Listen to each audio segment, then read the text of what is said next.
We have two things we're considering tonight. As our strategic vision we'll do later, but the first is saying hi and meeting and listening from our local legislators, Senator Miramont, Representative Matlack, and Representative Geiger. We thank you all so much for being here and talking to us tonight. Just, when you start off, and I'll start off with Dave in a second, but when you do, if you want to just any sort of opening sort of ideas or thoughts or comments, whatever you want to do.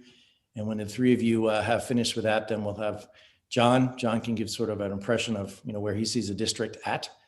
And then after that, it'll be opened up to questions to you. So the only thing I want to say before you start is that obviously a perennial issue for RSU 13 is the state funding formula for schools and how we feel it's not quite fair to us. So I just want to say to everybody and everybody listening that our three legislators are always advocating for us on that issue. They're always on top of it, trying to do something. So just remember that as we talk about it, they are doing the best they can to try to change a situation that historically not has been so good for RSU 13. So with that in mind, Senator Miramont, Dave, go ahead, please. Thanks for coming. Thank you.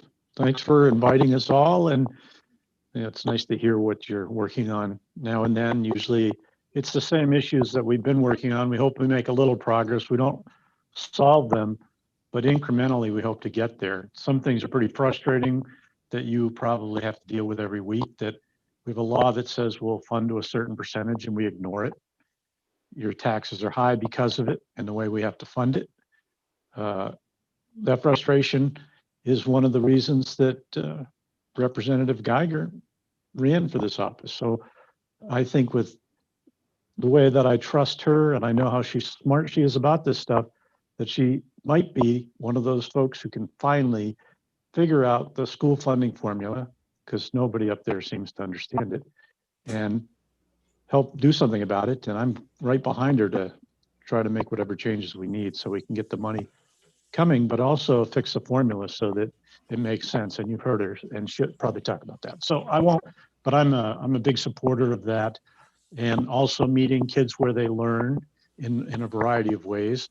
And I'll keep supporting that as well. So the big thing, I don't have any education bills. It's not my specialty. So I trust folks that are in it more. And that's why I talk to Pete Orn often, maybe not much lately, that just the nature of things, since he has his feet in two school systems that are part of my district. So I try to stay on top of it. And I know it's hard because I'll say I'm working on it, but we don't see a lot of results, but that's not unique to our district. So maybe this is the time, and I'll just caution that this format of the way we're doing bills, we don't get to know other legislators really, and we don't know how to work with them to deal with the issues that they might have that we could know well ahead and figure out how to craft a bill in the best way to bring all the people we really need on board. That's with every committee, with every bill. It's just what we have for now. And I'm pushing to get us back in to do committee work in a variety of ways that honor the social distancing and the protections we've learned to use. And just like our school teachers have to work with the kids and our frontline employees, many of whom are minimum wage, have had to be there since day one. We can do that. But the Civic Center will have to do for the whole body's meeting. So that's enough. I won't ramble, and I'll answer questions if you have them. Thank you very much. Okay. Thank you, Dave. Representative Matlack, Ann, thank you for being here. Oh, good evening, and thank you for the invitation. I am Representative Matlack from District 92. I represent the communities of Cushing, Thomaston, South Thomaston, St. George, Matinicus, Quehaven, and the Muscle Ridge Islands. So while I live in the town of St. George, I do represent three communities that do participate in RSU 13. Like Dave said, education is not my forte. I serve on the taxation committee, which is always an exciting committee. And we affect everybody in different ways. I'm also this year the chair of the state and local government committee.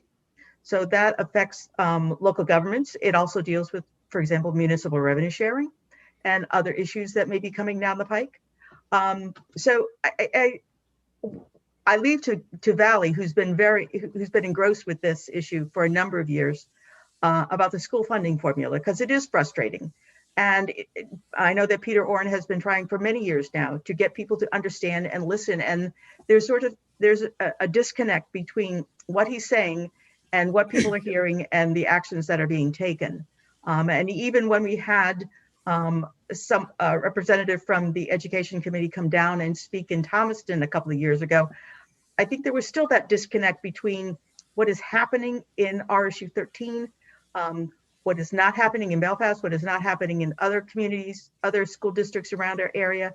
And there doesn't seem to be a way of dealing with that, or it's falling on deaf ears. So I will be very supportive of Valley when she brings forward adjustments to the funding formula, if she can find a way to improve the situation for RSU 13. Because even before RSU 13 was RSU 13, I know the impact that education has been having on the city of Rockland, the town of Thomaston, and other municipalities. And it needs to be fixed so that we can provide the education that our children deserve without burdening the homeowners in our district. So I'll leave it at that, and I will. Well, I'll leave it at that, and I'll let you people ask questions or chime in a little bit later. All right. Thank you very much. Representative Geiger. Valley, thank you. Yeah, you're very welcome. Thank you for having me. And this is a perfect place to talk about the bill I've put in and to get Anne and Dave's opinions and to get yours about where I should push and where I should change. So I have submitted what is called a concept bill.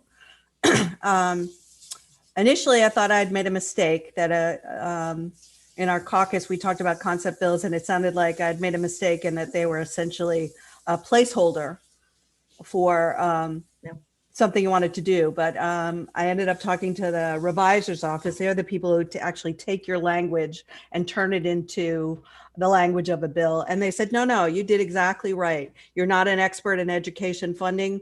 You are making a case for why it needs to change. So basically what I submitted, and I haven't gotten it back from the revisor's office yet, is a bill that sort of lays out why the funding formula is not working for many service centers, but particularly for Rockland.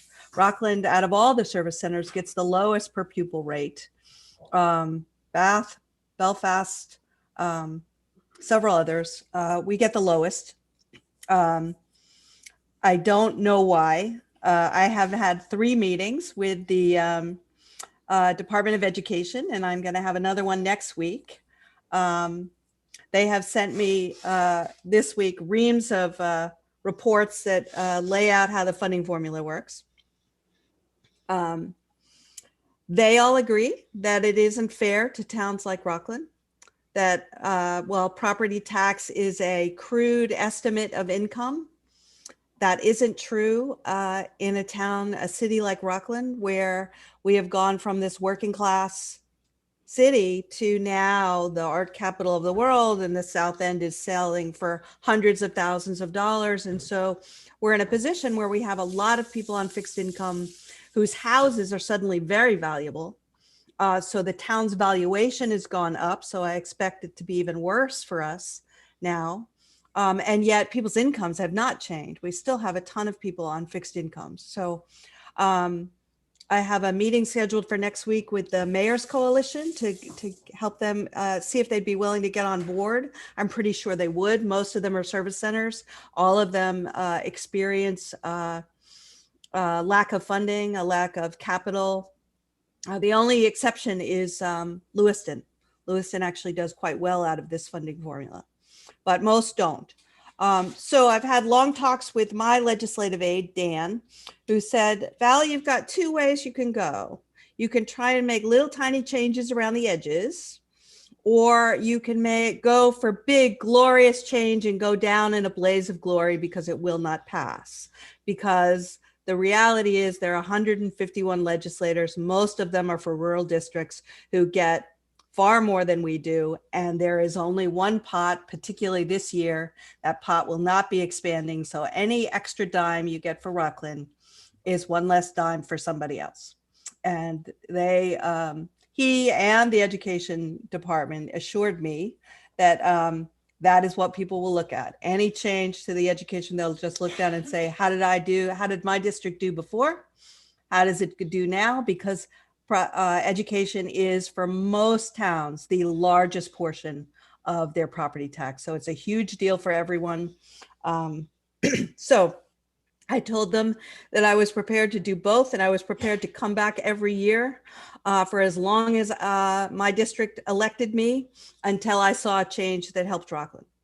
And I told the education department they're going to get to know me really well. So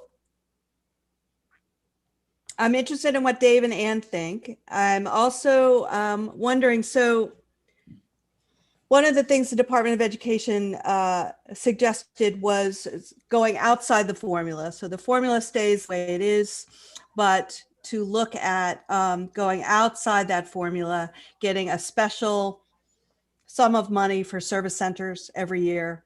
My legislative aide warned me that that kind of funding is the first thing to go in a tight budget, because it's sort of an extra that quickly gets stripped away. I've also have a meeting this next week with the Department of Education's capital funding, because I was bitterly complaining about the fact that I don't think we've had, in my memory, for as long as I've lived in Rockland, ever had anything funded by the state. And I have, in a former job, used to travel all over Maine, from Fort Kent to York, and all these really rural places with these brand new, beautiful schools paid almost entirely by the state, with a severely declining population of students. You know, so it doesn't work. We know it doesn't work. How successful I'm going to be, I really don't know. I'm still in lots of conversations with them and trying to get my arms around where it is that for Rockland, the funding formula goes even more awry than from a place like Belfast or Bath. And I can't say that I've figured that out yet, but I do have a stack of reports that walk me through. The other part of my bill was to talk about why it didn't work, and then to look at what other states are doing. If you've done any research, I'd love to hear it. But from what I can tell, nobody's figured this out. There is no ideal. No matter how many articles I read, nobody said, oh, you know, they have it. I did see that Vermont is considered the most equitable funding formula out of any state. But so I put in my bill, you know, we could look at this part of Oregon's formula. We could switch to Vermont's formula. Nice thing about Vermont's formula for city officials is that the state sends the education part of the bill. So that the cities are not blamed when they get, you know, a 5% increase in their property tax and call the city an outrage, or the assessor.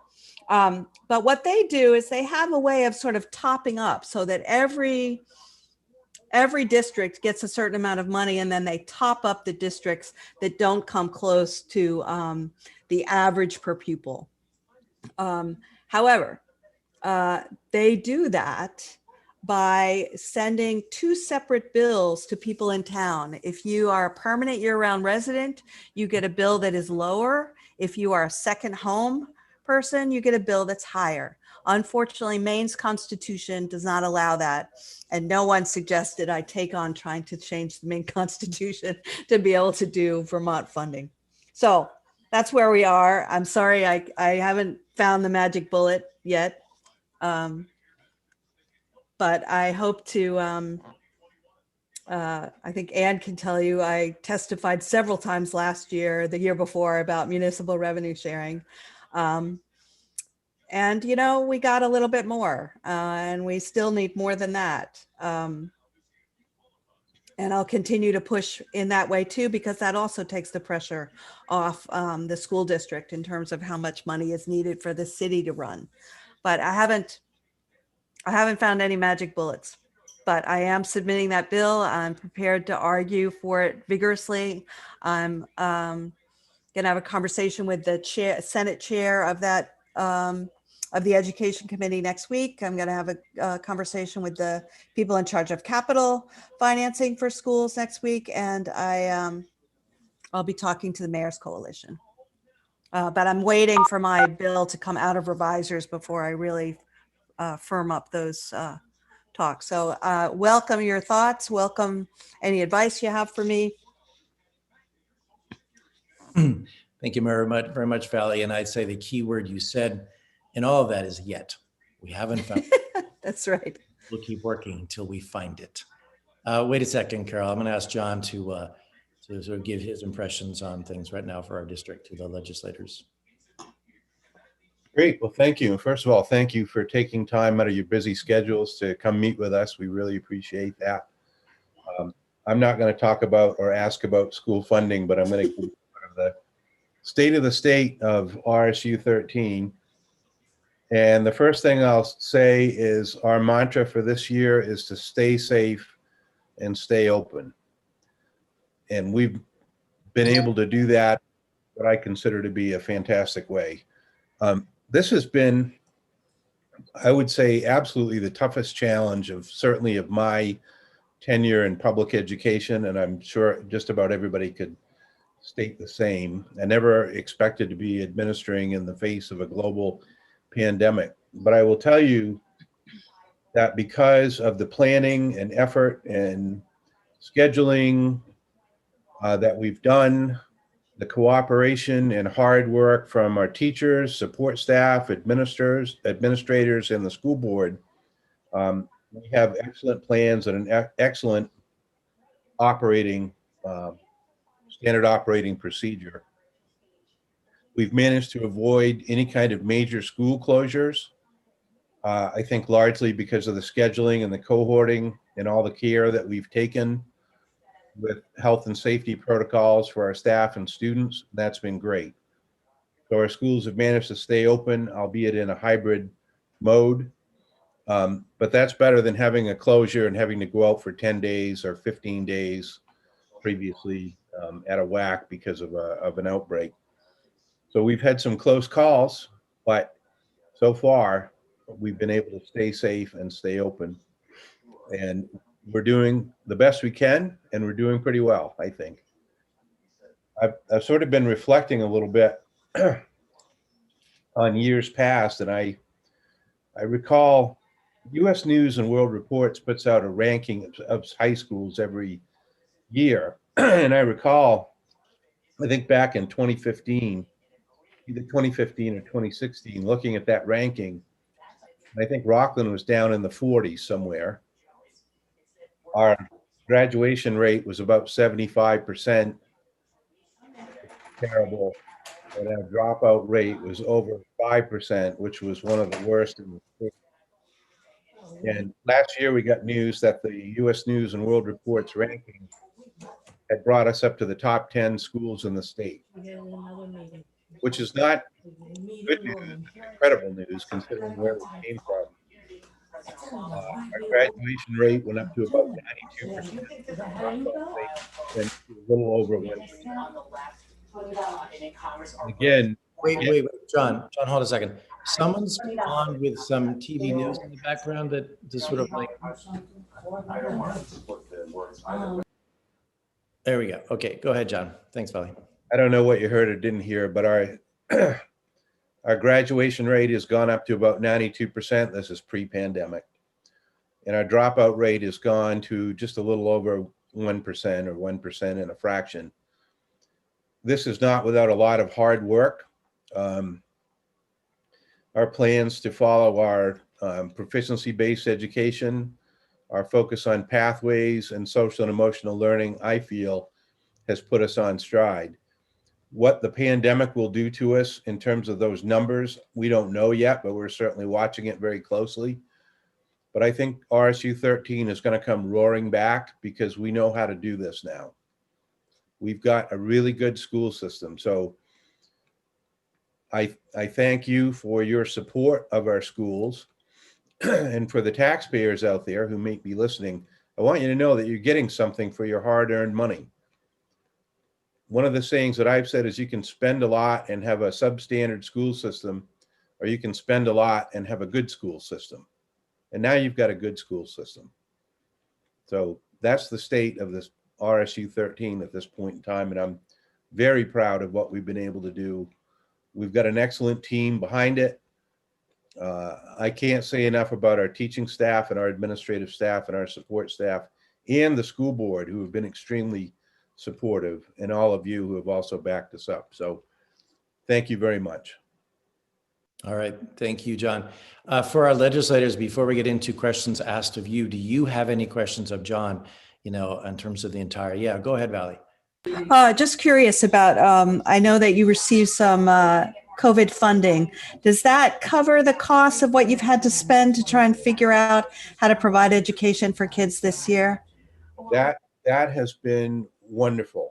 It's really helped us a lot in terms of what we've been able to do and not have to take out of our regular budget. The first round of funding was a little tough for us because we hadn't budgeted for that money, and we had to spend it up front in a very short amount of time and not get reimbursed for it. But our business manager, Peter Orn, was able to figure that out. We were able to keep a tight rein on the budget and actually borrow money in a tax anticipation note to cover expenses. The second round of money, which I'm now learning the ESSER funds are going to come in at about $2.5 million, which will hopefully carry us in what we need to spend extra over the next 3 years, or 2 to 3 years.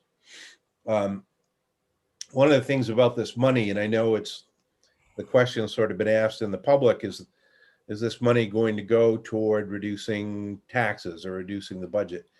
And it won't as such. However, because we're able to purchase goods and services that we otherwise wouldn't be able to, those offsets will help. They certainly will help. It also will help that the governor's been able to put some extra funding toward education, adjust the funding formula somewhat by adjusting the K-5 student to teacher ratios and evening that out. So the huge gap that we anticipated at the beginning of the year, anywhere between 6 and 10% reduction in funding, apparently that is not going to happen. It looks like it might be flat or a slight reduction or possibly a slight increase. We hope to hear about that Monday. So I'm encouraged, and I can't stress enough how much that emergency funding has helped us. Yes, it was a challenge. We had a very short time frame to figure that out, but now things have straightened out. I think the DOE has got more people working on it. They've got a good team working on it, so I feel good about that. Thank you. Any other questions from our legislators to John before we open it up? Yeah, Dave, go ahead. Thank you. I just want to say, in case some of the teachers listen, and I know you report back that what you've been doing, but we also have heard about how they had to go with the smaller ratio, less students per class. So for some of the folks I know, that's meant that they've had to do double the work in the class. They've had to add the remote in, and they're working from when they get up until they collapse in bed. And our pay was really not in line with the job they were doing before this hit. I don't think any of this money has gone to enhancing their pay in the midst of doubling their work. And this just isn't right either.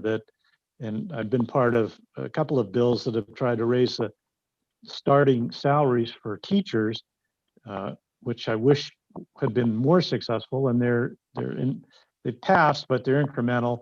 So we're going to lose some people because of what we've been expecting from them. If they're anywhere close to the end of their career, they're going to figure out a way to get out, because you can't work at that pace at the end of your career and feel good about it for what we pay people. And they don't do it for the money, or they wouldn't be doing it at all. So, and now we got to entice new people in to a job, and they're at the lower end of the pay scale, trying to do double the work until hopefully not very long and we are out of this. But some people see this going on for a long time. I don't, but so it'll be some blend. I hope you're thinking about what you can do for your teachers, because we certainly are as legislators. It's already a discussion topic, and we can't just put CARES out money for bricks and mortar or paying bills, or, well, we don't give supplies to the kids, but we have to do something for the teachers too. And we're trying to figure that out. Thank you. Thank you. Lauren, can I just respond to that? Yeah, sure. So, thank you, Dave. So one of the things that we recognized early on is we couldn't put all that load, remote teaching and in-person teaching, on our teaching staff. So we actually contracted with a company called Edmentum that runs our offsite learning. So the teachers in the classroom are really doing in-person instruction, and we're running our offsite learning through Edmentum.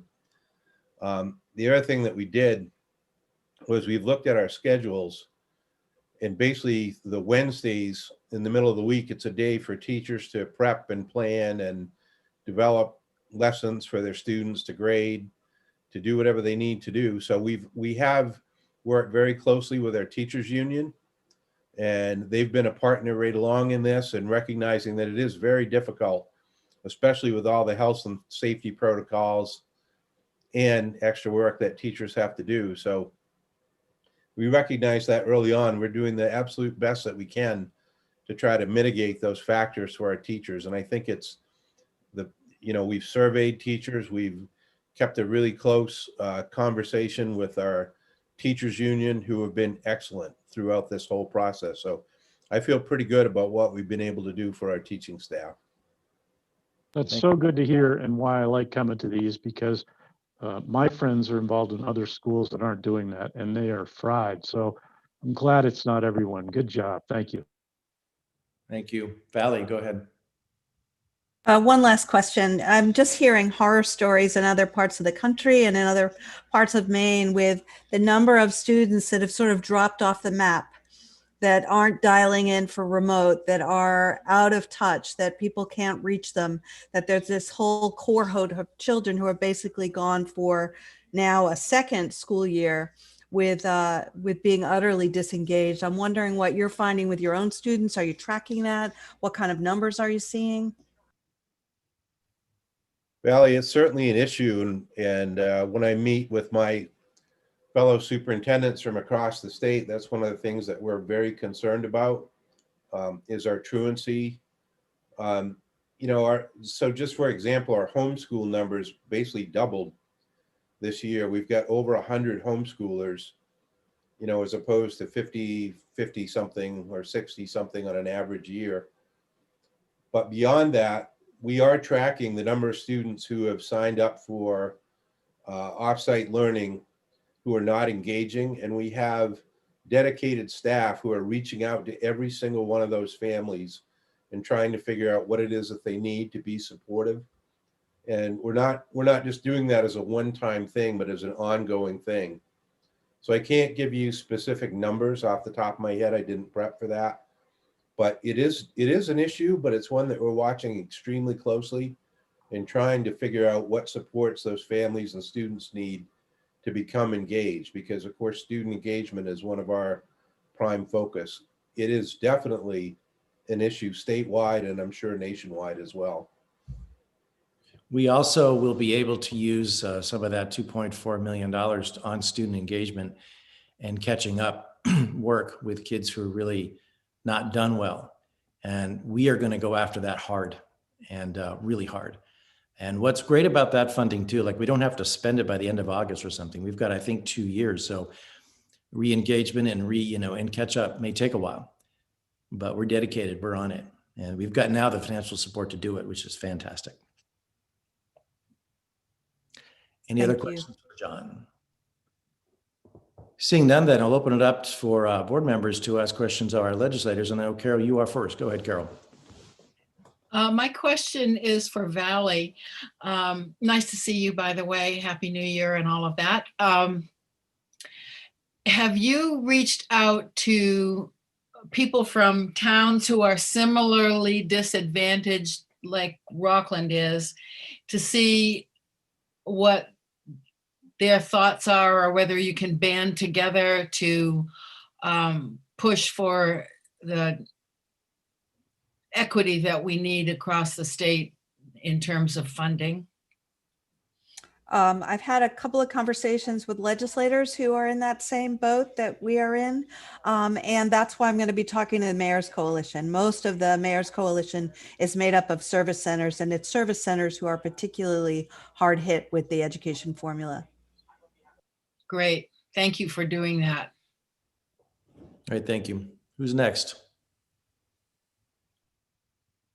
Yes, Doug, go ahead.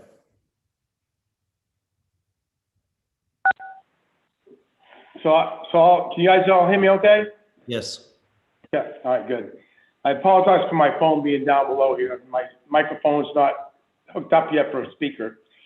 Just a couple things. Valley and Chelsea know this, but I put out a white paper in 2017 about Rockland. And Valley's correct about the service centers. The only, it's not really even a service center, but the only service center really that charges more per taxpayer is Bar Harbor than Rockland. As far as the high school goes, we have one of the most expensive per pupil costs in the state of Maine. We're right there with Camden as well. So there's a whole list of people that were on that list about from 2017. Couple things that I just wanted to bring up, and I know some of these I've talked to some legislators. I think I talked to Dave about this, but for the rest of you as well, one of my concerns is in the last 60 years in Rockland, every school that we built in MSAD 5 or RSU 13 was paid 100% by the local taxpayer over 60 years. And we've had schools like Sanford get 90 million, and then they couldn't figure out how to fund some of their sports programs or something. I have no sympathy for any of these people whatsoever.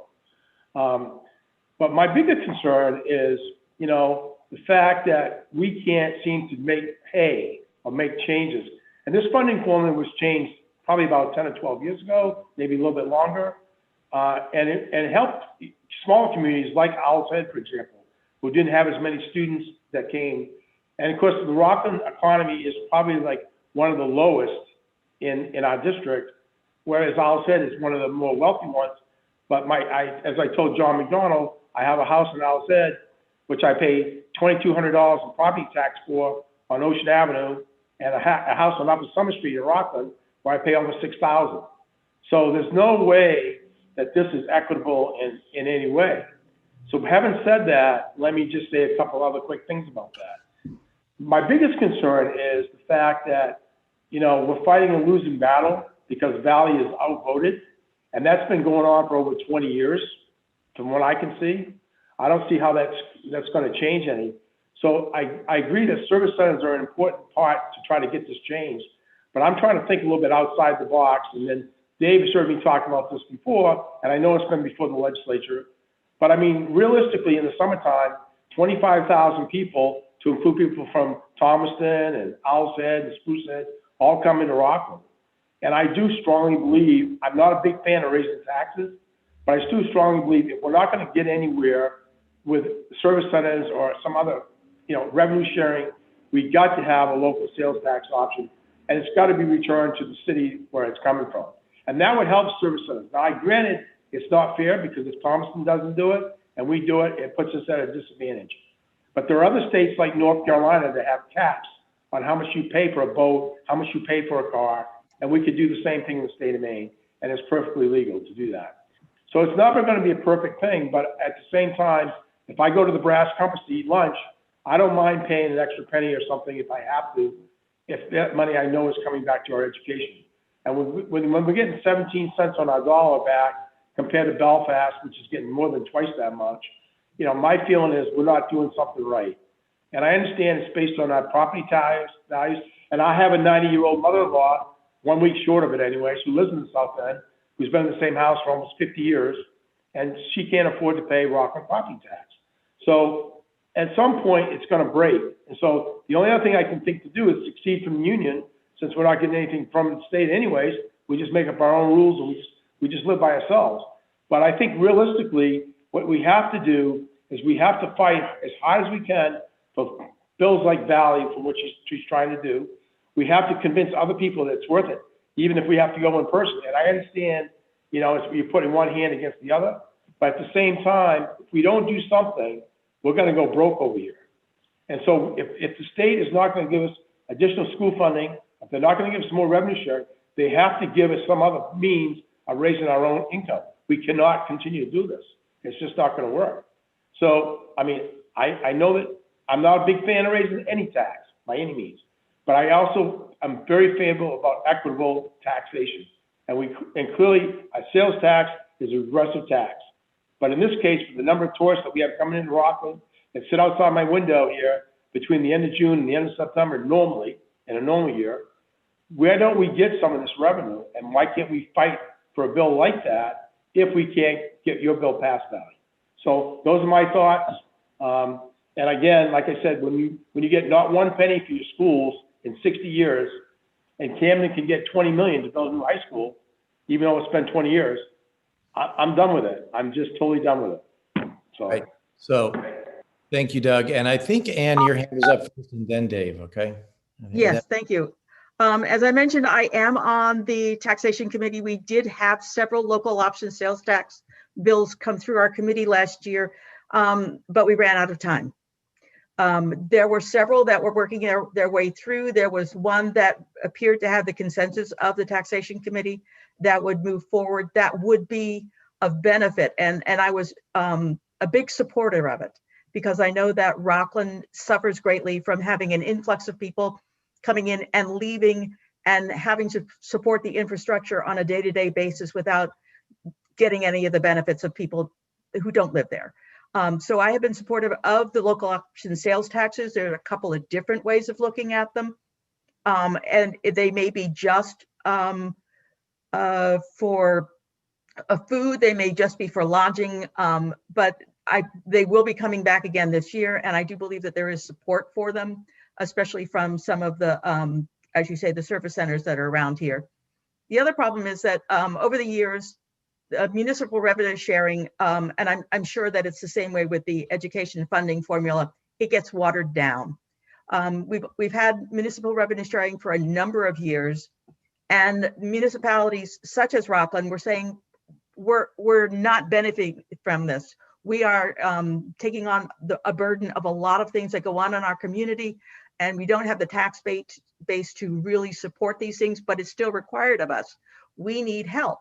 So they had revenue sharing too, which was specifically for service centers when it originally started 20-something years ago. But over the years, it's been watered down so much that I think there's like 3 communities in the whole state who also don't benefit from this supposed service center community upgrade. So my concern with the funding formula is, yes, originally there were funding formula was in place, and along the way everybody said, but my community. And Rockland has been hit so very, very hard for so long. I am frustrated that none of the other communities realize how poorly Rockland and RSU 13 are being treated by this funding formula. It's hard to get it across when you talk to people, but hopefully we'll be able to get it across that we've watered down the education funding formula to such an extent that those communities that actually do need it, that are being penalized by it, should be given a helping hand by some sort of funding formula, if only for the short term, because eventually it will too be watered down like all the others. All right. Thank you, Ann. Dave, go ahead. Yeah, and that's great because Ann is on that committee, and I had one of those bills, and I think we're 7 or 8. The way we got any support, because all the ones that didn't include some way for the other towns end up just like Valley was talking about, the municipal revenue sharing changes, where if it takes away from someone or they don't get something, they're not going to go with you. And so they found a way to have a percentage of it go to other towns that have no way to get it. They have no business in their town, but they still pay enough for school that they would like something. So it was divided up that every town would get something from it, but still the majority would come back to the towns that collected it. And that was the only way we could get support from others. And I thought it was moving along okay, but it was before it was real enough so that certain groups started to really attack. It started to work the members and undermine it and all that. We never got to that phase. We got further than I thought we would, so I'm encouraged and I hope we do work it. Thank you. Thank you. Valerie, go ahead. I was just going to say, as back when I was mayor and then city councilor, I testified many times as part of the mayor's coalition for both the local sales tax and for municipal revenue sharing, as well as education. But and this year, despite the budget, I'm making myself fairly obnoxious, and I will continue to do so. So Anne will get to see me. From my perspective, it is not the state's purview to withhold the money.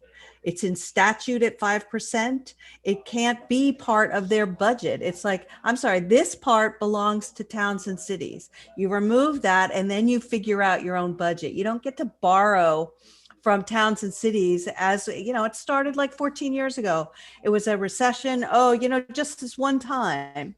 And I think the MMA served us very poorly because they should have immediately threatened to sue, and they did not. They rolled over, and we've never seen 5% again. It's gone down as low as 2. Now it's back up to 3.75. But I keep saying it's not your money. I'm sorry, it's not your money. You need to balance the state budget, not taking what is statutorily required of you to give towns, which is the money they raise themselves, that is owed back to them to pay for the services which allow people to come to this town to spend money. And I'm going to continue making that argument. I just find it absolutely unacceptable that we balance the state budget or fund programs we like by borrowing what money that is not ours. Thank you. Thank you. Other question? Yes, Lane, go ahead. Lane, then Chelsea.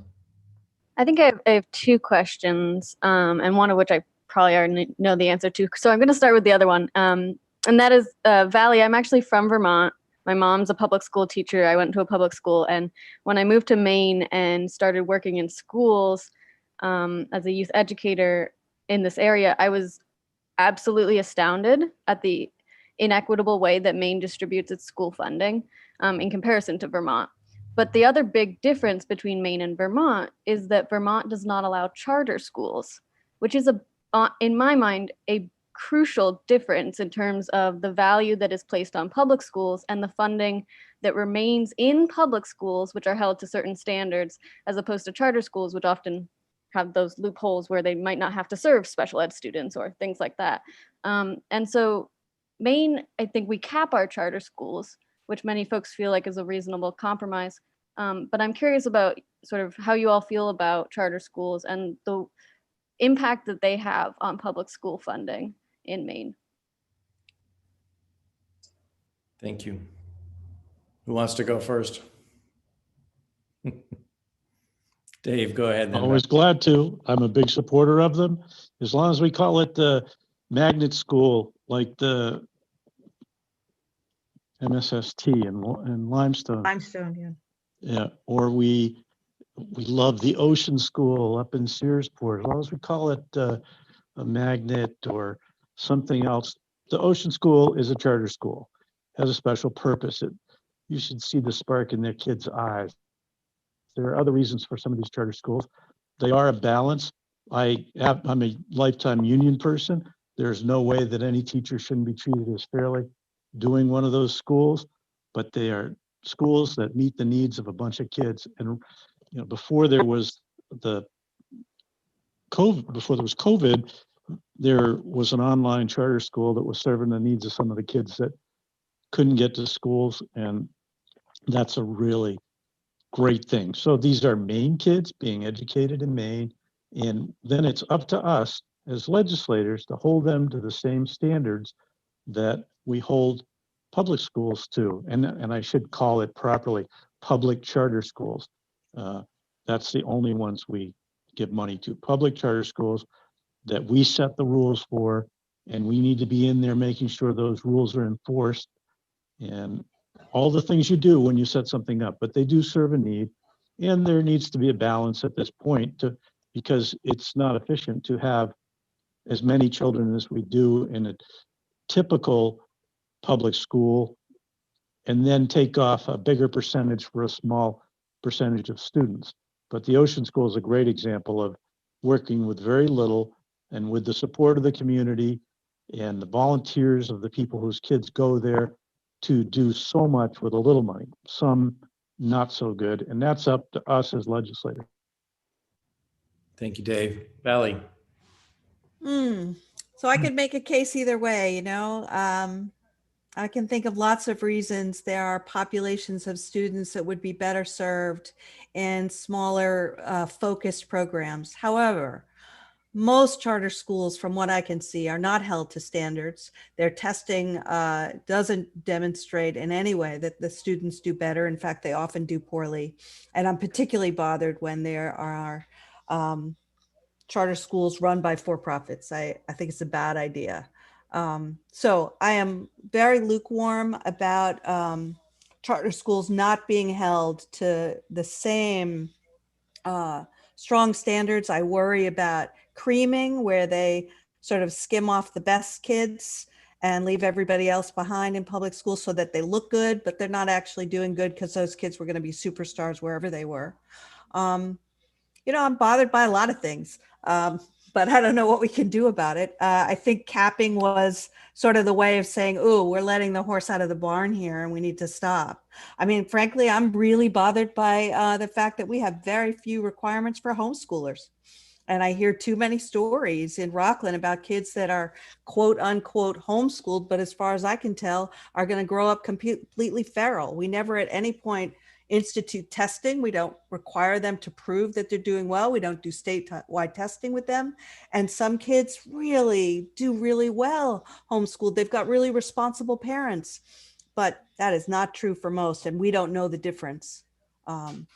So I don't know what you wanted to, where you wanted to go with that, except to say we have capped it. And I'm with Dave that any that remain need to prove themselves.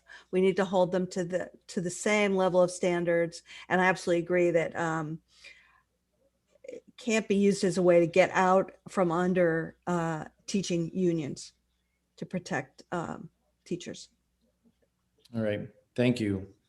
Ann, did you want to say something? Yeah, well, my new comment would be that I agree with you, Lane, especially about special education students. I find that it is such a burden to our school districts, the way that special education is funded through the state, and the costs are borne by the school districts for so long, with the maybe the prospect of somebody moving in and just blowing up your budget. And yet that's the way that public schools are looked upon. To be quite honest, I have a nephew, lives out of state. He has learning challenges. His parents had taken him to had sent him to private schools. It was a tradition in their family. And yet they went to a public school because that's where his special needs could be best dealt with. And in some respects, that's a burden that public schools are taking on, without the opportunity to be reimbursed in a timely manner for the education that they're providing. And today, I know that even in a small town like St. George, the burden is becoming overwhelming, that there are so many special education students in RSU 13 and in St. George, that it has become the weight that is pressing down on the budgets that everybody has to deal with in these school districts now. I agree entirely with Valley. I actually am a supporter of the Ocean School up in Searsport. I was a supporter of the school up in Limestone. I think that they are public schools that are challenging students in different ways, but they are required to meet the requirements of a regular public school, and the funding that they're getting is within the budget, so it's not taking money away from other schools. So I think that there are opportunities for public education like that, but I think that also the special education is an area that needs to be dealt with, because I think it's such an expensive aspect of education funding now that most schools can't deal with it. Yep. Thank you. Thank you. Lane, do you have any follow-up, or are you all set there? All No, I right. was just curious. Thanks. All right, thanks. Before I move on to Chelsea, just want to highlight Fiona to our legislators. Fiona, she's waving. She's a senior at Oceanside. She's a student rep on the school board. We welcomed her at our last meeting, so awesome that she's here and you all can meet her. Hi. Yeah. Well, great to see you. Hi, Fiona. Nice to see you. Nice to see you too. Thank you. Thank you. Chelsea, go ahead. I have a but my community question. And I was thinking back to a couple of years ago when we had that massive influx of money for education, like 55 million statewide, and we got like this. Actually, we really got more like this. And I was wondering what information you guys have before you make a vote on a bill like that, that lets you know what the impact is to the local districts. And part of my question there is, do we need to do a better job of communicating what those impacts are? Or do you feel like you have the resources to do them? Because I'm hoping for a little but my community action in thinking about these larger bills that are, again, benefiting other communities and not our community. Thank you. I think that most bills that come out, once they get to the legislators, once they come out of committees, and even while they're in the committees, there is a lot of detailed information. So we hear what the different communities will be getting. And it is frustrating. I'm not on education, I'm on taxation. I am on now state and local government. But it is frustrating, and especially when you're patted on the head by other legislators saying, well, you know, it's the funding formula. There's not a lot we can do about the funding formula.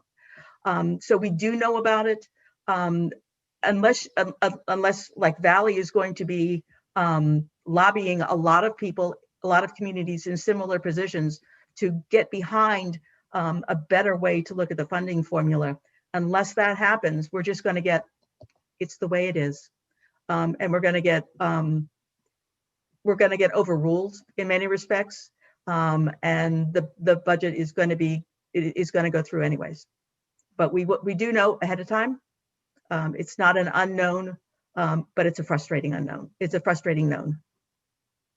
Chelsea, what I would say was, I think those big pots of money, when they come, are the opportunity to go outside the funding formula and award them on a different basis. And I think it wasn't awarded that way because people were lazy. It's like, oh, how do we do this? How are we going to divide it up? Let's use the funding formula. But it didn't have to be that way. That's what the Department of Education must have recommended, and the Committee on Education must have agreed to. And you're right, the rest of us can certainly show up when those, big pots of money show up. This may be another year like that, where we can start saying, this is the opportunity to make service centers more whole. This is the opportunity to take this pot of money and distribute it per pupil cost across the state. I think it was a missed opportunity. And you've heard my frustration around this school committee, school department, education department already, but in brief, the department feels like they know everything about education, and some of the folks that keep coming back to that committee kind of believe them and or agree with their premise and don't do a lot to say, wait a minute, let's shake things up. So as much as you can imagine that I would not want to be chair of education, I offered to do it because I thought there ought to be some different perspectives on the committee, and I advocated for a real change of people, even though some were coming back to the legislature. And you can imagine how that was received. And I'm not chair of education, thank goodness, but I really strongly believe we need some different faces. Thank you. Thank you. Before I get to you, Mark, Chelsea, any follow-up there? Are you all set? Okay. Thank you. Mark. Okay, I'm asking a question on behalf of Amy, who's listening in, but she wasn't able to connect on the Zoom. So we're having an online debate, a text debate about how to ask this question. This may be more for Valley, but feel free, anyone, to jump in on this. But Amy's wondering about, has anyone thought about how we factor in the average income into the funding formula. And I thought maybe the question more should be about median income as opposed to average. There is a difference. I remember from my statistics class. But anyway, has that been addressed, Valley? I know you're the one that seems to be doing a lot of the digging and all the details. But And David Ann can jump in too, but it's been suggested many times. And it is not part of the funding formula, which is part of the reason that Rockland does so poorly. You know, we have the last numbers I checked, and somebody may have newer ones. Just Rockland, for example, was our median income was 10,000, not median. Yeah, median income was 10,000 less than the rest of the county and less than the state average as a whole. So if we took into account income, RSU 13 would definitely see an improvement, but it is not part of the formula.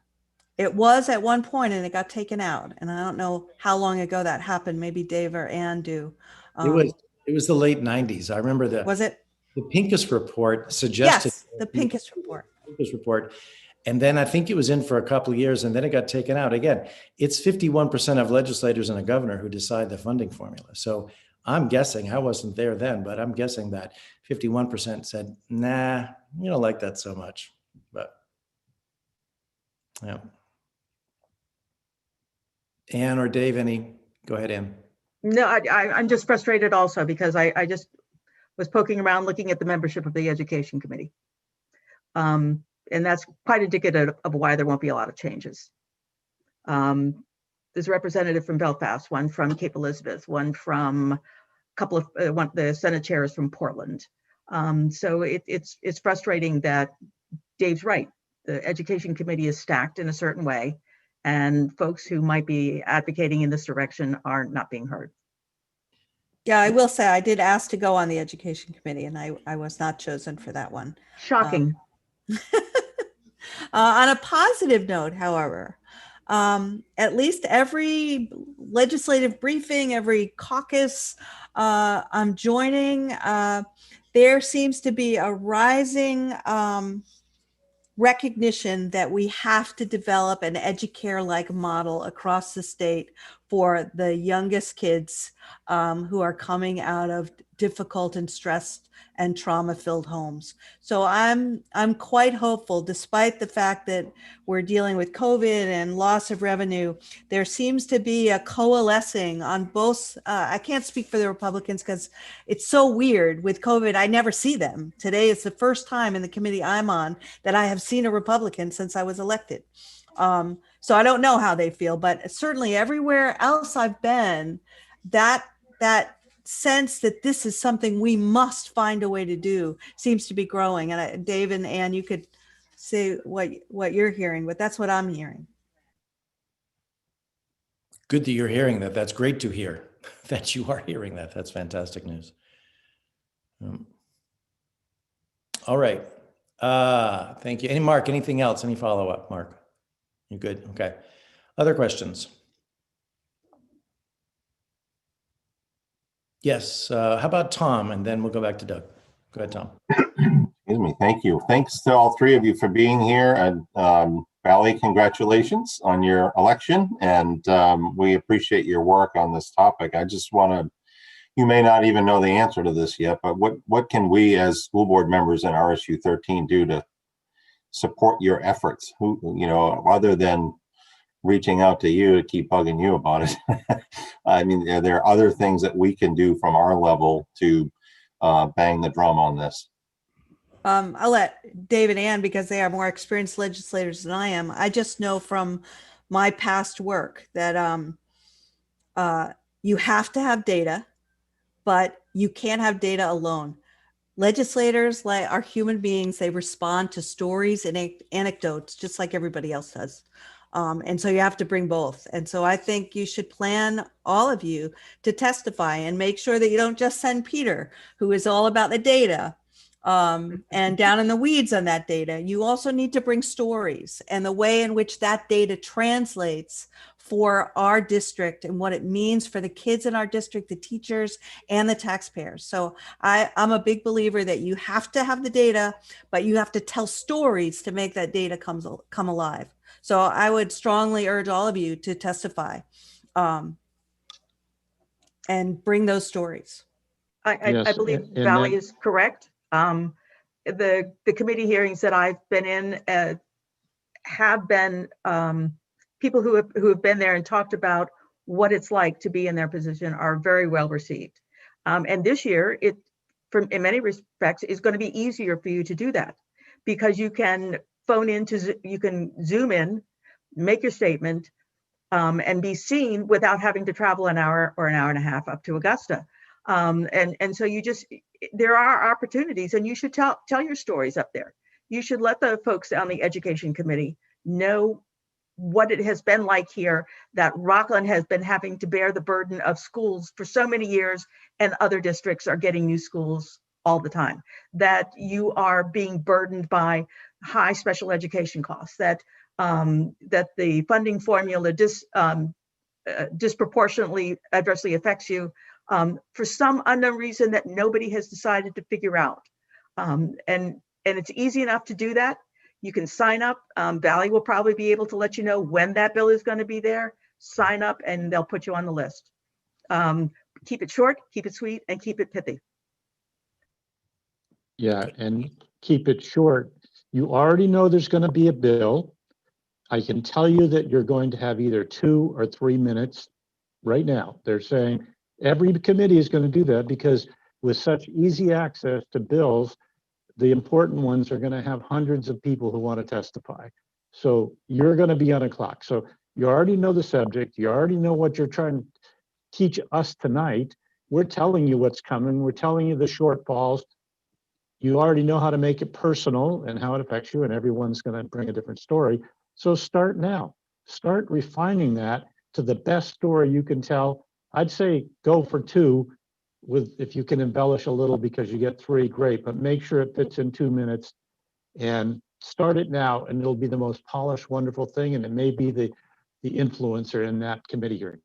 Right. And if there are 5 of you, then you divide it up, right? The first person takes the first 2 minutes laying out the land. The second person presents the data. The third person presents the stories that go with that data. You can figure it out. Good points. Good points. Thank you. Thank you. So Doug, you're next, please, then Gerald. So thank you. So actually, Tom sort of asked my question, but in this pandemic that we're in right now, this probably would not. Doug, we lost you. Doug, can't hear you. No, you should try turning your phone off and then go back on your phone. Okay. All right. Okay. All right. Gerald, go ahead. I just want to point out that there are actually 5 towns in our school district, not just Rockland. Okay. All right. Thank you. The reason I'm focused on Rockland, Gerald, is that Rockland has the largest number of students and the lowest income, and of the 5 towns. That's the only reason. Is Yeah, that but all any 5 towns funding are formula that changed that took into account income would bring money into RSU 13, but it would be because Rockland is the place that has that low income. I get that, but there are 5 towns. Sure. All 5 towns are impacted by the EPS. Only 2 towns receive money from EPS. So just want to make sure everyone understands.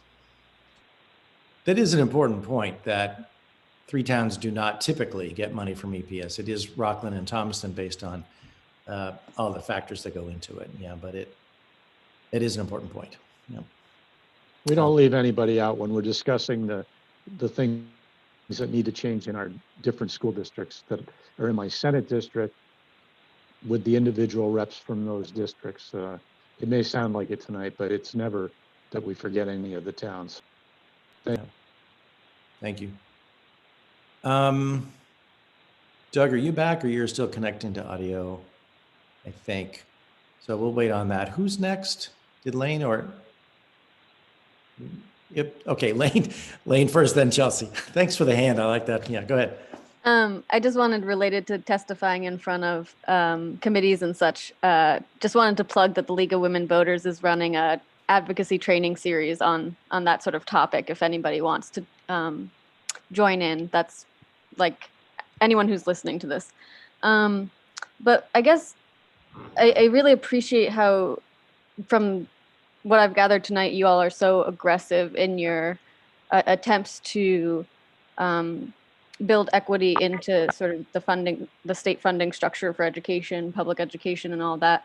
But I was wondering, sort of, I think this is an issue that isn't going to be something that you're able to do because Governor Mills has taken a stance of not increasing taxes. But the people did pass a citizen-initiated referendum to increase, a surcharge on people in Maine who make over $200,000 to help fund education without, overburdening low-income property, holders. And that then was repealed in the 2017-2018 budget negotiations. And I'm just wondering why it's not. I haven't looked into, I will say this, I haven't looked into the governor's budget proposal, but I assume, based on her statements about not increasing taxes, that it's not there. But maybe someone can correct me in terms of why we aren't, why we repealed something that was passed by the people. Thank I you. don't know about being repealed, but I do know that that is a bill that's coming back before taxation this year. So it'll be coming from two different directions. I don't know why the legislature chose not to. It was before my time, thank goodness. But it will be back up again for us to discuss. So hopefully it'll go through this time. And yeah, I know the taxation committee is working on equity in taxation because we know we do need more revenues to find them from different perspectives rather than just increasing the sales tax, increasing the lodging tax, finding other imaginative ways. Last time around, we were able to pass what was called, I guess it's the Wayfair decision, where when you order online, all those vendors, not the vendors, but the folks that support the vendors must charge sales tax. That has been a boon to this state in the last year or so. And with the tax committee is looking at other opportunities, including the one you're talking about, the surcharge on incomes above $200,000. I would say, Lane, that that passed by referendum. It was during the LePage administration. He refused to carry it forward. That was a very unusual thing to do. Most of the time when a people's referendum passes, it goes forward. It did not. I will say that what we're hearing from the governor is if she gets any new pots of money from the federal government, education is at the top of the list, as is municipal revenue sharing. I'd also say that for the Democratic caucus, she hopes to put $44 million in a rainy day fund. And most of us, I think, are saying, you know what, it's already pouring. This is why we have a rainy day fund. There is no reason to add to it. You want to hold it steady, then let's use that 44 million and not borrow not take from that rainy day fund. But at least the people that were on the caucus call with me were like, no, this is what a rainy day fund is for. However, she hopes to win re-election in 2 years. That is why she is holding firm on no taxes. There's a whole bunch and the other part is this is a great time to bond. We can do a lot of things with bonding. Interest rates have never been so low, but you cannot get a bond out for people to vote on without 2/3 of the legislature agreeing. And that means Republicans have to be on board. And so there's going to be a lot of horse trading to get them on board in agreeing to bond funding, like broadband, like other housing, so many things that we desperately need in this state. It's the perfect time to do it. Green infrastructure, it's the perfect time to do it. But that is going to require a lot of negotiations, and taxes will be a huge part of that negotiation. All right. Thank you. Chelsea, you're up then, Doug. I wanted to go back to special ed because that was a big topic last year when we chatted with you guys, partially because we had the federal reps. But I'm wondering, given that a lot of our special education funding comes from the feds or all of it, and it gets passed through the state, is there anything we can do on a state level to positively impact our special ed funding? Because as Anne mentioned earlier, we have a lot of very particular challenges with regards to special education, in particular, the student moving to an area. So it's very hard to predict budgets and things like that.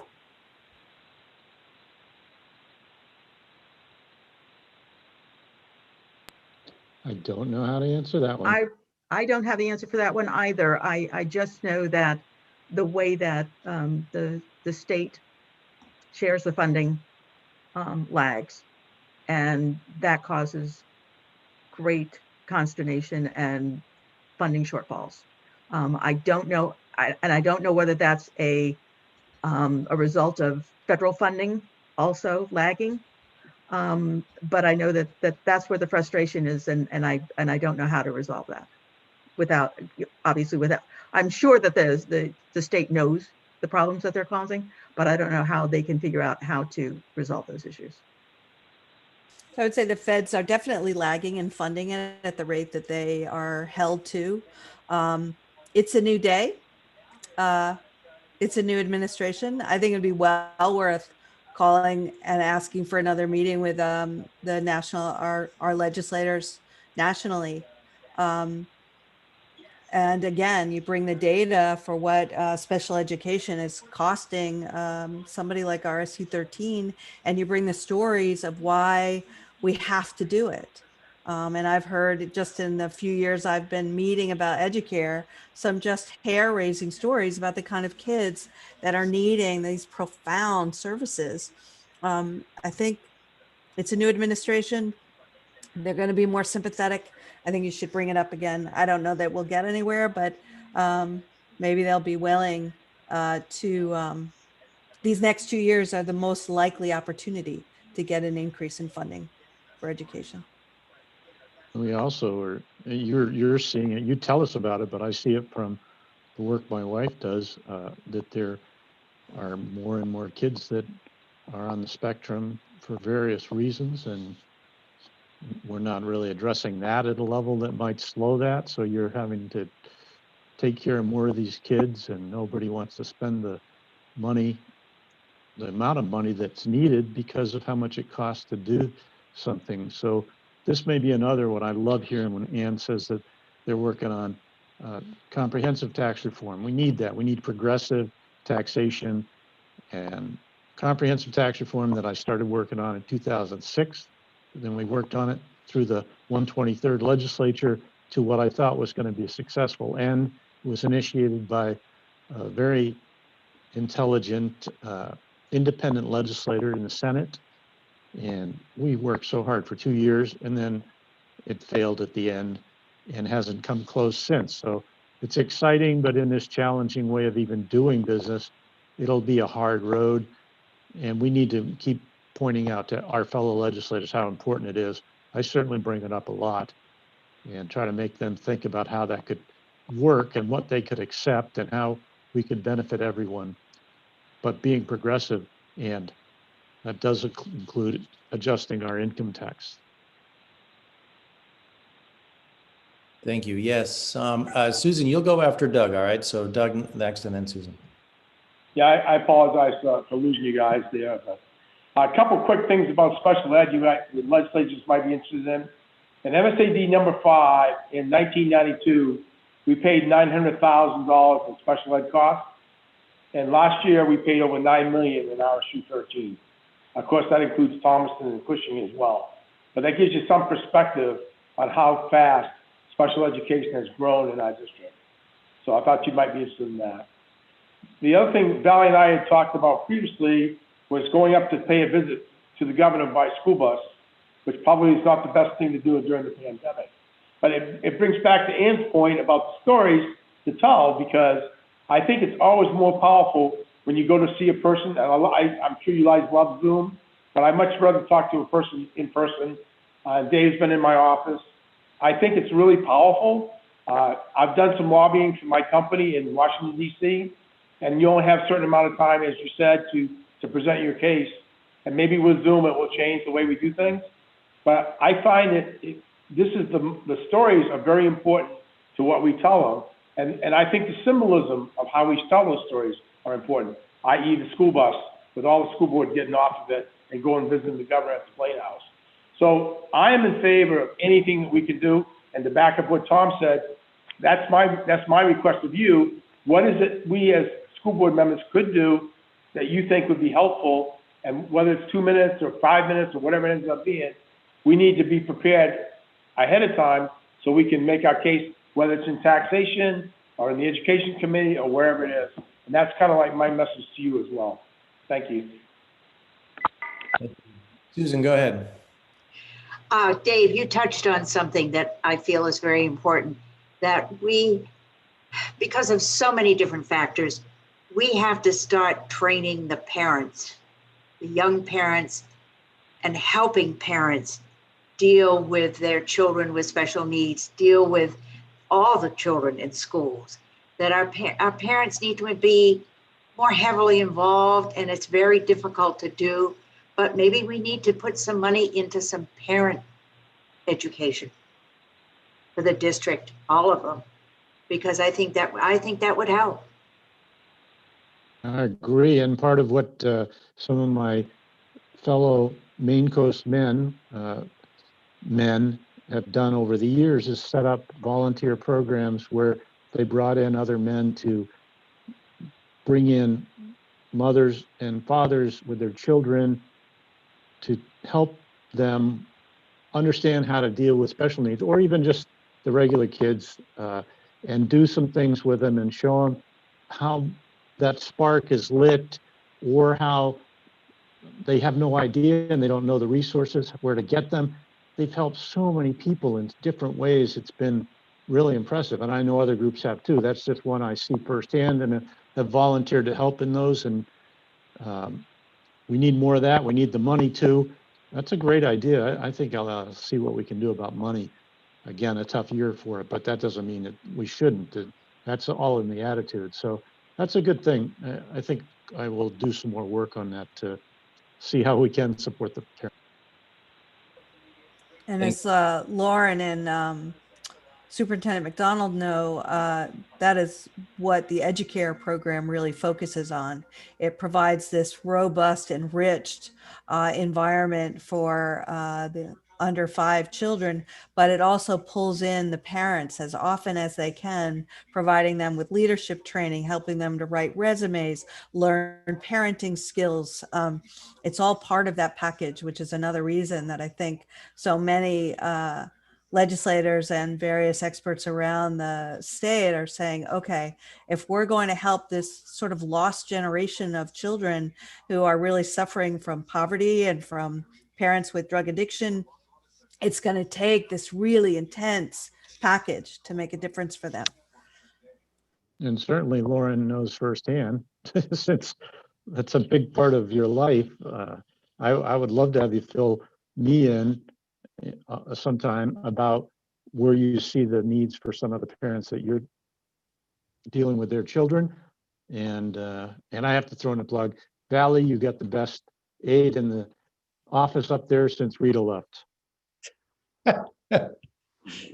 Yeah, David, we'll be in touch. And I think that's something I've talked to John about and Stephanie, with the new federal money to help struggling kids through the pandemic, we can set up sort of programming that's really effective for families, for them and their parents and families, that, if we get some funding for a couple of years and we can prove with data it works, that they're more engaged and more successful, then we can prove to you all and the governor, like, wow, this stuff works. And I think, Mike Brennan, the chair of the committee, really will be involved in this as well. And I think with some really good programming and data from this federal funding, maybe we can turn a corner on helping kids and their parents and families. So looking forward to that.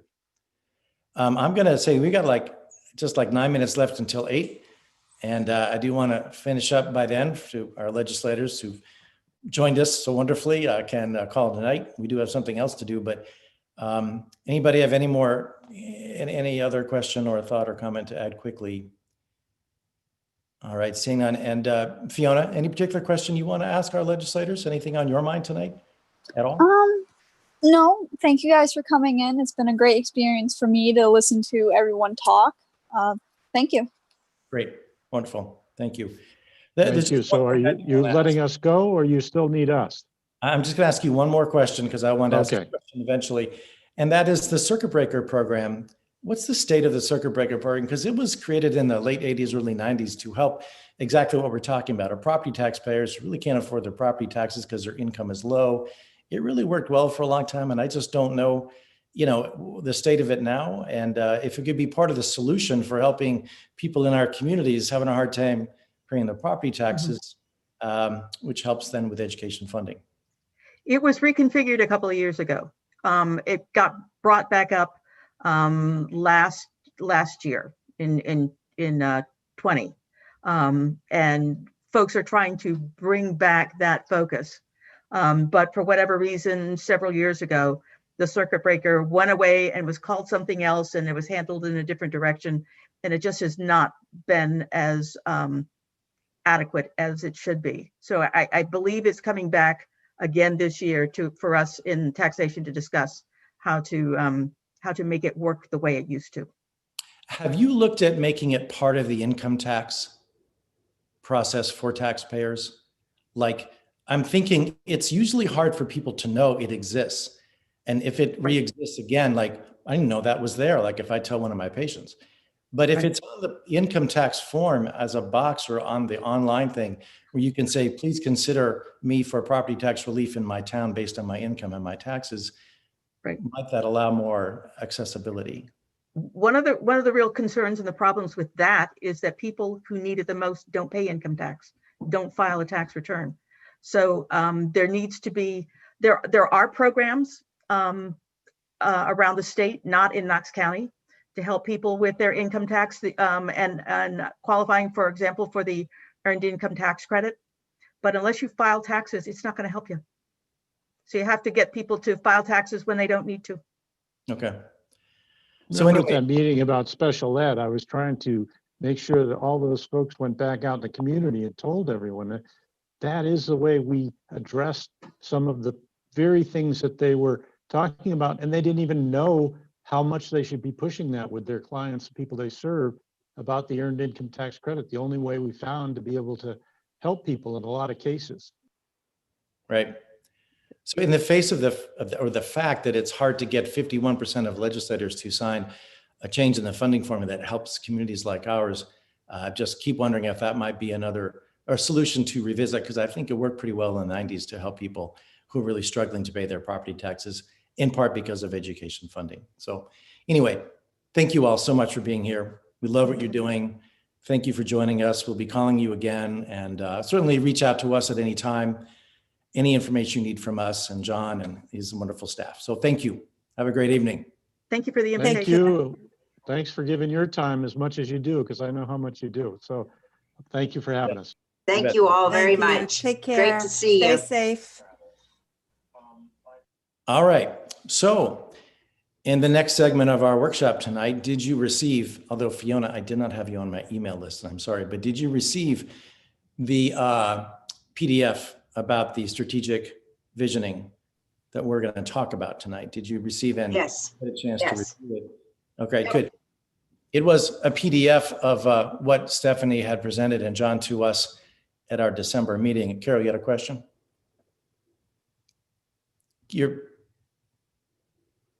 I need to duck out. I'm not feeling so hot, so I'm gonna. Okay. All right. I'm gonna boogie. All right. Bye, Take everyone. Take care. Take care. Yep. I have a quick question. Fiona, is your last name Charlson? Yes. Okay, I'm going to send you that right now. Thank you. Okay. So again, the idea of this strategic vision, it's not a strategic plan. I made this point to John and Stephanie recently, because usually a plan is like rather long and detailed, like the one we did, I don't know, 7 years ago, whatever it was.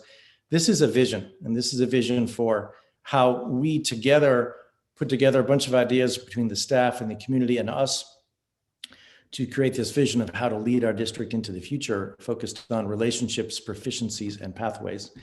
And in this PDF, you can see exactly how that sort of is done, accomplished through the objectives eventually. So it's a short, sweet, and I think powerful description of understanding where we can go. So we do need to adopt this with any changes we may discuss tonight at our February meeting. But we do want to get this on the books and make sure this is sort of like the vision of the land, not the law of the land, but the vision of the land for RSU 13. So I open it up for discussion and any questions or comments you may have for John and Stephanie, who I know is with us. Stephanie, if you could turn on your screen, that'd be cool. There you are. There she is. Yeah. So any questions, thoughts, or comments right now? Yes, Susan, go ahead. Well, I looked at it today and read it all twice, and I think it's really great. And the reason I like it is because it's very succinct, but very clear. And I think it addresses what we envision for this school system, starting with the schools of our future and the schools of our future 2.0. But Stephanie, I suspect you put it together, and it's very good. I think we should put it out there as soon as we adopt it on our website and Facebook page and everything, because I think everybody should see it. All right, thank you. Other thoughts, ideas, questions? Yes, Doug.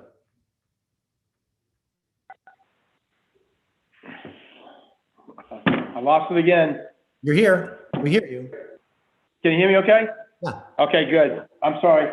I had a question, Lauren. I don't know if it's for you or not, or if it's maybe for Stephanie or John, but the guidance that you put out, I'm a little confused by it, because I got the envision that we were going to be working on a strategic plan or, 2.0 or whatever it was, but then you called it something else, and I can't remember what it was. Vision, strategic vision.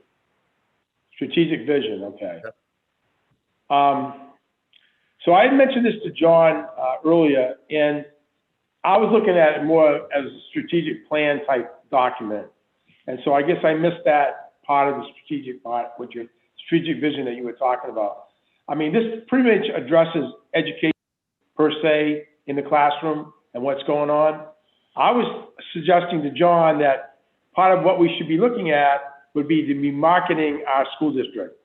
And we talked about marketing and hiring a marketing person and things like that. But one of the things that struck me this year was the fact our graduation class was like the smallest I can ever recall. I mean, it was tiny by all, any way you look at it. I believe it was like 60 something people or something. I don't think it was. And I know that it was a fluke. It was a fluke. Yeah. Yeah, I mean, normally, it's been like 120 or something, or whatever the case may be.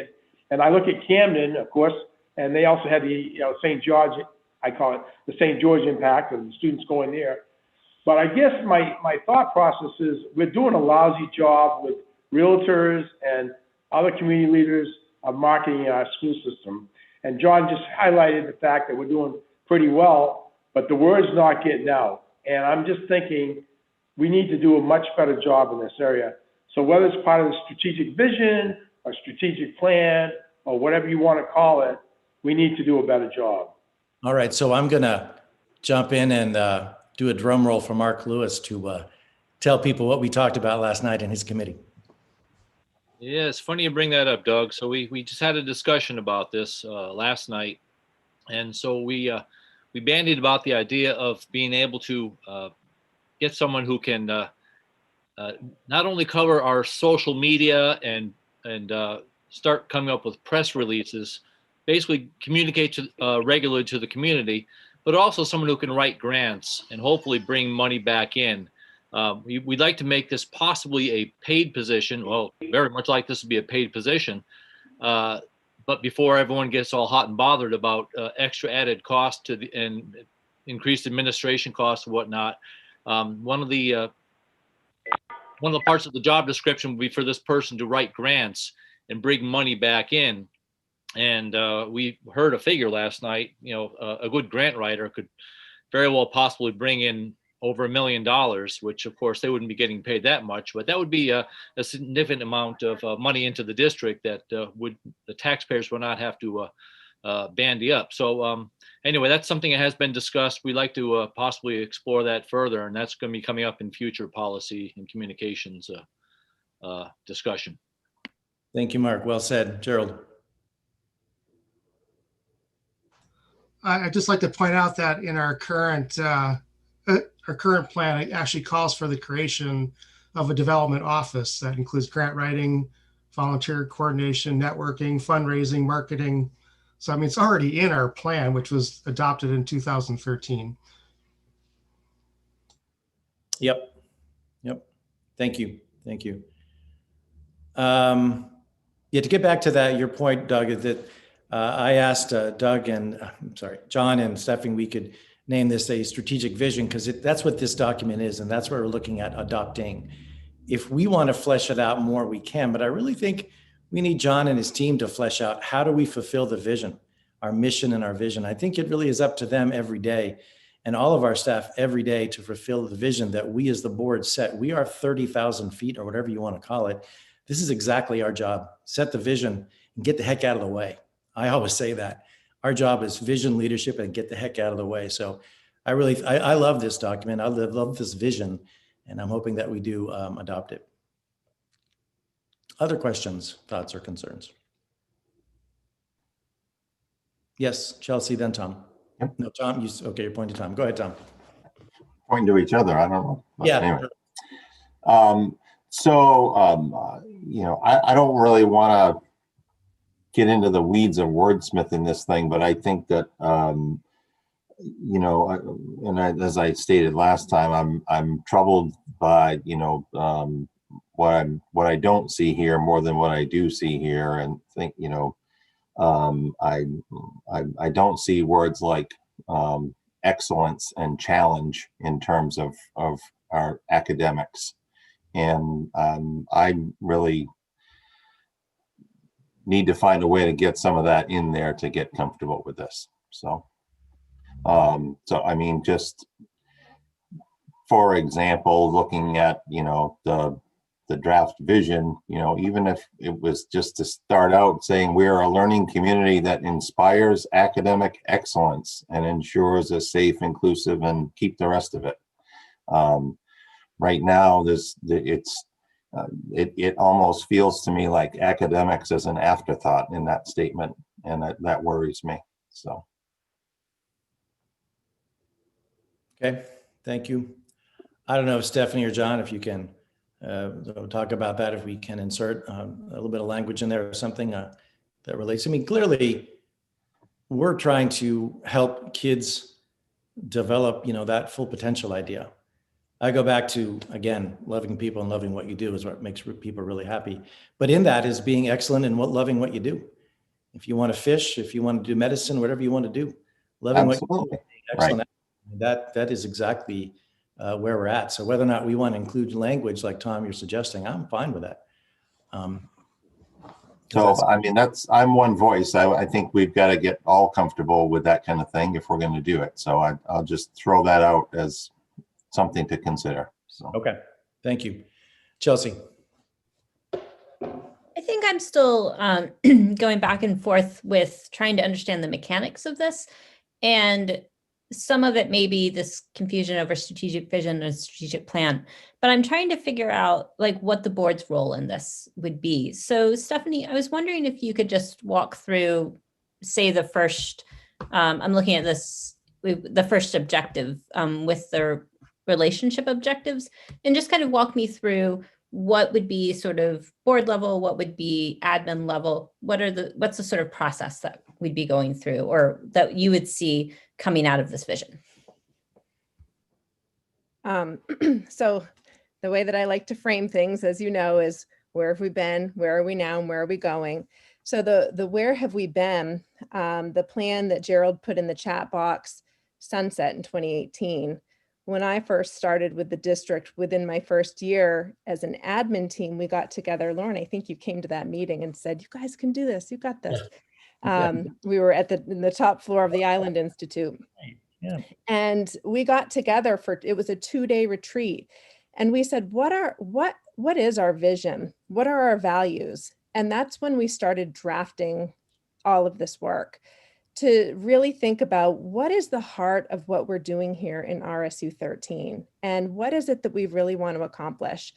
And we came up with draft language that we then brought to the curriculum board of teachers to have teacher voices weigh in. I know I presented to this board many times, and granted, we've had some changing people with changing roles on the board.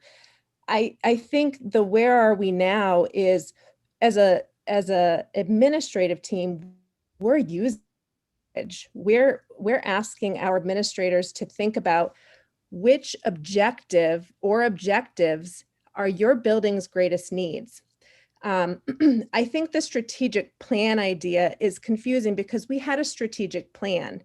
I don't believe, and John, you can correct me if I'm wrong, but I don't believe that districts are required to have a strategic plan on record anymore, because what we now have to submit is called a comprehensive needs assessment.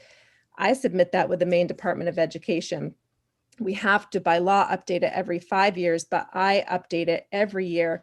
It incorporates all of our data, our demographics, and it has these 3 goals woven into it, because as an administrative team, we needed direction so that we could base all of our decision making around this.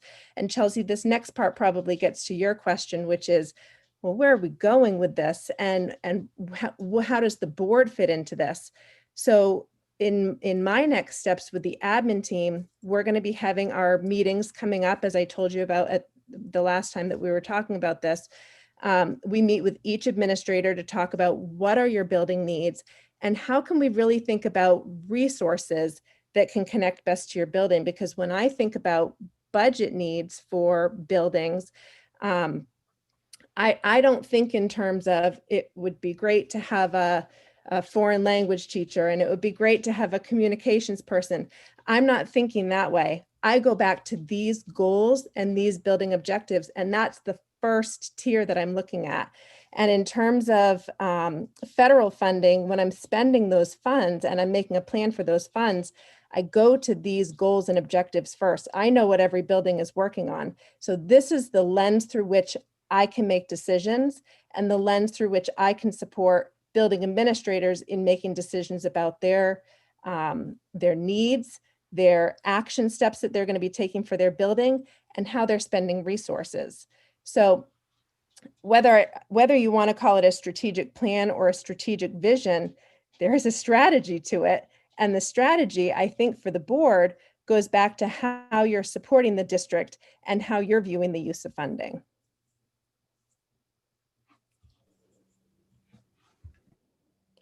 I froze there. I just came out of the freeze. So if I was supposed to say something, I'm sorry. So who's next? Thank you, Stephanie. Who's next? Anybody on this topic of the strategic vision? Okay. John, anything you want to say to sort of conclude? Yes, I sure will. I mean, I keep going, I go all the way back to, when I was first hired as superintendent. I basically spent a whole year talking, listening, mostly listening to board members, to the staff, to the community. I had a group of community members that would meet with me on a regular basis and just let me know what they thought about education, what they thought about the RSU. I looked at the strategic plan, looked at conditions in the district. And really what I came to realize was, though there was a strategic plan, which was really sort of a timeline and almost a checklist of things to do, there really wasn't a vision for the district. And that's where Schools of Our Future sprung. It was a vision for education to really unify the district, to, ensure a robust curriculum, ensure robust professional development, comfortable, attractive, useful, and safe facilities, and really foster a culture of inclusiveness, social and emotional learning, and excellence in education. So the excellence in education is certainly woven in there, though the word excellence doesn't appear in the draft vision. So I want to assure Tom that that's always what we shoot for, is excellence in education. So I don't object to the word. We went through quite a process really starting with Schools of Our Future, and then multiple workshops with the board. We had at least 2 facilitated workshops with the board on this topic, hiring an outside facilitator. Then the board directed me to have meetings with municipal leaders, with the community, to survey the community, to survey staff, and then to have a series of community workshops, which Stephanie and I concluded really at the end of the prior school year, not the prior year, the 2019, I guess I would say, which we did. And so we were really on the verge of rolling this whole thing out to the board as the vision for Schools of Our Future 2.0. So there really has been a very long, involved, and rigorous process in getting to where we are. And we've come a far piece, I guess I'll say, from 2014, 2015, when I was hired, when, you know, I really couldn't identify a unified curriculum for the district at all. I mean, it's sad to say, but it just wasn't there. And now we have that. We didn't have unified schools. We had middle schools that really didn't have the same curriculum, didn't do professional development together. We had a high school with a freshman class, wasn't even in the high school. It was in an academy sort of off by itself with grade 8. And, you know, we had fifth graders in the middle school, which they really didn't belong. So we've really gone through what I would consider, and I think what many would consider to be a transformative process for the whole district.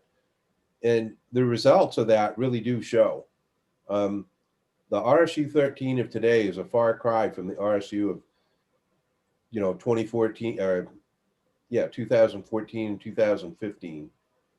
So it's hard to hold all that history in one long moment, but it's really sort of culminated in, you know, this is what we think about education and this is where we're going. So you know, for me, the board's role in this has always been one of encouragement, support, and direction. And the board has directed me to facilitate and carry out this process. So that's partly an answer to Chelsea's question is, you know, the board directs the superintendent, works with the superintendent, and, you know, supports the vision and mission of the school. So this is where we've ended up. I hope that wasn't too long, but I really kind of had to go back to the beginning. No, that was great. I'm glad you did it. That's a great perspective on what we're doing right now and into the future. Chelsea, go ahead. Thanks. I just wanted to make sure you saw my hand because I worried we were about to close. Yep. I do have 2 questions. So should I just ask them if no one else has questions? Yeah, go ahead. Okay. All right. So my next question, Stephanie, this is about a particular point. It's the final objective. Sorry, it's really hard. It's a new computer. It just did something weird. It's really hard to see you guys and the PowerPoint. And now the cat's on me. Okay, so last pathways objective. It's deepen community involvement through internships or extended learning opportunities. And I know, Stephanie, this is one that you are particularly fond of, and I am too. I think it sounds really exciting, and I'm glad we're making that a priority. But what I wanted you to do was just walk me through how we would measure success with this goal, and then how we would monitor it along that process. So right now, we already have a model for that with our Liberal Arts Academy and our STEM Academy at the high school. And so the next step would be to build out additional academies using that same type of a model. And the really low-hanging fruit is a CTE academy, and building out those pathways so that students see, if I want to go into the auto industry, or I want to go into the nursing field, or I want to go into a woodworking industry, that they can see this is the series of classes that get you to your next jumping off point. And the internship piece is typically accomplished their senior year. Right now, we would have to expand the model that we're using because right now it's overseen by a gifted and talented teacher, because those two pathways are really for our students that are involved in higher academics. And the goal would be to expand that so that every student at the high school has a pathway.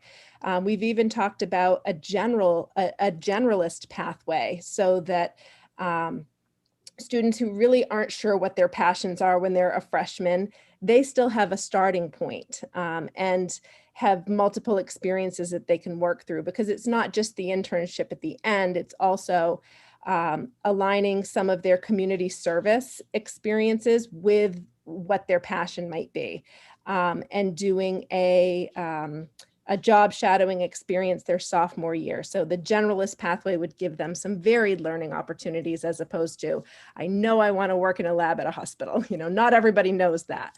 And so I think measuring the success would be similar to how we're measuring the success right now of the current academy for liberal arts and for STEM, and that's the student engagement piece. Those students are excelling. Those students are learning from their internships what their passions are. And I think also not just what their passions are, but what they really don't want to do, which is equally important. And my hope would be that another effect of just having these pathways, not just the internship, but the pathways, is so that we see an increase in student engagement, an increase in attendance. I think we are doing really well right now, not this year as much as years in the past, but our freshman academy has done wonders for those freshmen. And we've instituted a sophomore academy because we were starting to notice that freshmen are flourishing, but then they sort of fall off the radar a little bit their sophomore year. And now I think we've gotten to a point where the students that were flagging sophomore year are doing well, but now what do we do for juniors? And I don't think we can keep putting Band-Aids on it. We need to find real ways to get kids involved and invested. So a follow-up to that before I get to my next question. So are we approving this general objective, or are we approving that really specific goal that you have? What is the interplay between sort of now and the future? We're approving, go ahead, Stephanie, go ahead. Yeah, I was just going to say even that objective isn't super specific. I think it's really like Lauren said, and I know John has said this before, it's really up to the school to work out what those specifics look like. And it's also up to the schools to work on those action plans. And that's what they're doing right now, is they're developing those action plans around current data. Right now we have fall 2021 data. And we're able to make a comparison to fall of 2020 data. We're able to make a comparison of where students were in fall of 2019, see if there are some gaps, and we're going to be able to assess students using our winter NUIA data to see if we're starting to fill any of those gaps and if students are making growth at the same rate as they were making last year. But those nitty-gritty pieces of the data collection and the action plan and what those more specific outcomes are going to be really comes at the school level. And that actually segs well into my probably final question. The other one is just, it's not vital. I'm wondering, now I have sort of a twofold question. So first of all, I'm thinking sort of on a budget level. These are great ideas, but of course we have to figure out how to pay for them and also how to balance each school so that we're not shortchanging some schools and things like that. And then we also have to think about sort of medium and long-term planning. So what I was originally thinking about is how do we implement something like figuring out what to do with the Old South School or an EduCare model into this? So where does the medium and long-term planning fit in? But now I also want to add, how are we balancing priorities between schools, so functioning sort of as a district? So for me, and John and Pete can certainly weigh in on this as well, I've been working through this approach little by little as I've been learning this position. And I've been finding it really helpful to know what our goals are and how I can support schools. And last year, when I was working on the federal grants, it made my decision-making process so much easier to know exactly what our needs were and be able to allocate funds that way. And I think we can do that in the broader budget. I think there are tiers to that. I think that there's, if we're looking at these school-based objectives as being the top priority because we're focusing on the needs that are aligned to these goals, we prioritize that spending first. There's going to be other things that we need. There's going to be, depending on class size, if we need an additional teacher due to class size, that's just an example. I'm not saying that's a need this year, but if that's a need, that's sort of the next tier down. It's important. It's a decision that we're going to need to weigh the cost of. Opportunity like having a grant writer, that's going to play a role in the budget. But the question becomes, where in the process does that play a role? And this, I think, whether we want to call it a vision or a strategic plan, I do think vision might be more appropriate because it gives you the vision and the lens with which to help support some of these decisions. And when a budget is presented, I think it helps us better rationalize where is the spending going and how is the spending supporting our goals? What portion of the spending is supporting the goals of the district? I'm not as sure how we're going to measure right now that we're allocating equally to each school because I'm not so sure that we'll be able to do that. I don't think it's going to be an equal amount that each school will need for support. And that's part of what we're going to determine when we meet with the principals. But I think at this point, that's the best answer I can give you. But what about the medium and long-term goals? So how does that so where would that fall under these tiers, I guess would be the best way to ask that question. So in terms of how the goals are written into that plan? Well, I guess in terms of things that the reason I picked South School as an example is that's something that we know we need to deal with. And we spent some of the COVID money to start building out that kindergarten wing. And we did that even though we still need to create the plan for what we're doing with that. And the EduCare, because it does actually fit with some of these goals, but it doesn't feel building level. So I'm trying to sort of see how the building level versus the district plays out. So my response to that is a lot of that work needs to be done in committee. So if we're looking at a facility like South School, we would be talking about that in Finance and Facilities Committee. If we're looking at potentially, moving toward an EduCare model, that would be a conversation for both Finance and Facilities and the Curriculum Committee. And then ideas and proposals would be brought forth to the whole board. So, I love to work in committees. I think that's very, very valuable, and it gives everybody a sense of, what the groundwork for all these proposals is. So nothing's done in isolation, and it's all part and parcel of where we're going. So those two issues are sort of on a more of a front burner right now. I'm trying to work on ideas to try to get some funding to support an early learning center. We'll see how that goes. And South School, of course, is going to be a topic for Finance and Facilities Committee moving forward. I have no doubt, as is potentially the superintendent's office. I think that's a lot finer grained than anything in the vision. The vision is more overarching for the whole system. When we're talking about parts of the system or movement of different parts, below the vision level. So that's my response. All right. Thank you. Any other questions, thoughts, or ideas? Seeing none, I just want to say that, you guys know I've been a therapist for like more than 20 years, and clearly the happiest, healthiest people are the ones who are great at relationships and just love what they do every day. It's just simple. People who focus on money and status and prestige aren't happy. They don't have relationships. They're miserable and depressed. So I just love it when a school system can say, yeah, this is what we should be doing. This could not be happier. So, from my perspective, this is amazing. And I don't think, like I said before, I don't think it'll ever change. This is what schools can do forever for kids. helping grow their minds in this way. So I think it's fantastic.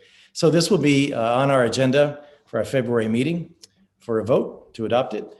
And obviously any other questions you may have or discussion, we will have that night as well.